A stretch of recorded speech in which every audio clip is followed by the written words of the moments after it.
கிறிஸ்துவுக்குள் அன்பானவர்களே, இன்றைய காலை வேத தியானம் 1 கொரிந்தியர் 16:13. விழித்திருங்கள், விசுவாசத்திலே நிலைத்திருங்கள், புருஷராயிருங்கள், திடன் கொள்ளுங்கள். அன்புக்குரியவர்களே, அன்புள்ள பவுலடியார் சபையின் ஆரோக்கியத்திற்காக, ஒரு மனிதனுடைய ஆவிக்குரிய ஆரோக்கியத்திற்காக இங்கே 4 ஆலோசனைகளை ஆண்டவரிடம் பெற்று அதை கொடுக்கின்றார். இதை நாம் கடைபிடிப்போமானால் நிச்சயமாய் நம்முடைய வாழ்க்கையில் பெருத்த நன்மைகளையும், வானம் திறக்கப்பட்டு அதிலிருந்து வருகிற விண்ணக ஆசீர்வாதங்களையும் நம்மால பெற்றுக்கொள்ள முடியும். ஒன்று, விழித்திருக்க வேண்டும்.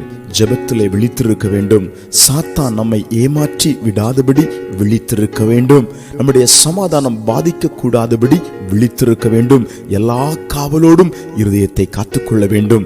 விழிப்புணர்வு மிக அவசியம். இரண்டாவது, விசுவாசத்தில் நிலைத்திருக்க வேண்டும். விசுவாசத்திலே ஒருபோதும் வழுவி போகக்கூடாது. விசுவாசத்திலே நிலைத்திருக்க வேண்டும். மூன்றாவது, புருஷராய் இருக்க வேண்டும். அதாவது குழந்தைகளாய் இருக்கக்கூடாது. ஆரோக்கியத்தோட, பலத்தோட, சாத்தானை எதிர்க்கிற திராணி உள்ளவர்களாய் இருக்க வேண்டும். நான்காவது, திடன் கொள்ளுங்கள், பயப்படாதிருங்கள். இந்த நாள் முழுவதும் இந்த 4 ஆலோசனையும் ஆண்டவர் நமக்கு தருகின்றார். இதை பெற்றுக்கொண்டு அப்படியே வாழ்வோம். நிச்சயமாய் கர்த்தர் இந்த நாளில், நிச்சயமாக ஆண்டவர் இந்த நாளில் ஆசீர்வாதமான காரியங்களை உங்களுக்கு செய்து உங்களை மேன்மைப்படுத்துவார். ஜெபிப்போமா?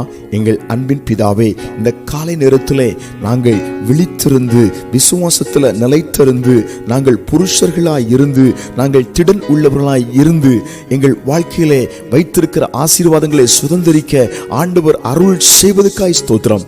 இயேசுவின் நாமத்தில்.